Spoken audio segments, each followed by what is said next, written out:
सुप्रभात मंडळी, आपली सुप्रभात झालेली आहे. खूप उशीर झाला. ॲक्च्युली 5-5:30 वाजताच उठलो मी आता आहे गोठ्यामध्ये. जरा स्वच्छता करायची आहे मला, कारण 2 दिवस खूप पसारा झाला आहे. तर आता ती स्वच्छता करायची आहे. कारण आमच्या राणी सरकार आता एका नवीन पाहुण्याला आणणार आहेत जगामध्ये.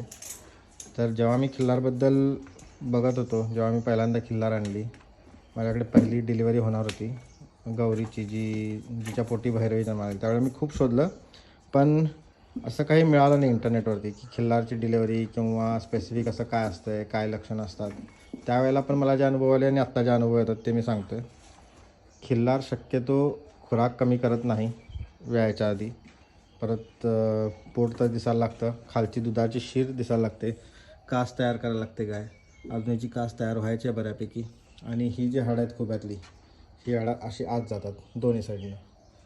म्हणजे आता हिची डिलिव्हरी आलेली आहे जवळ. आता हिची कास जेव्हा पूर्ण भरेल त्यावेळेला कदाचित तिची डिलिव्हरी होईल. तर हे असं असतं खिल्लारमध्ये. खुराकाचा विषय म्हणाल तर खुराक शक्यतो काही कमी करत नाहीत. कारण माझा मागच्या वेळेला पण हाच अनुभव होता, राणीच्या वेळेला पण हाच अनुभव आहे की त्या व्यवस्थित खातात पितात अजून पण, म्हणजे डिलिव्हरी जवळ आली तरी. आणि हिची खुब्याची हाडं खूपच आत गेलेत, त्यामुळे कदाचित ह्या 1-2 दिवसामध्ये किंवा 2-3 दिवसामध्ये ही डिलिव्हरी होऊ शकते असा माझा अंदाज आहे.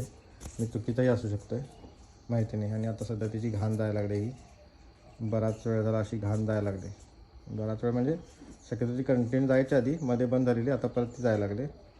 तर आता बघू कधी आमचा नवीन पाहुणा येतो आहे, पाहुणा की पाहुणी, बघू कसं कसं काय काय होतं आहे. तर शक्यतो खिल्लारमध्ये ही लक्षणं असतात जवळपास. तर जे कोणी खिल्लार पालक आहेत किंवा जे नवीन खिल्लार पाळणार आहेत त्यांनी हे लक्षात ठेवावं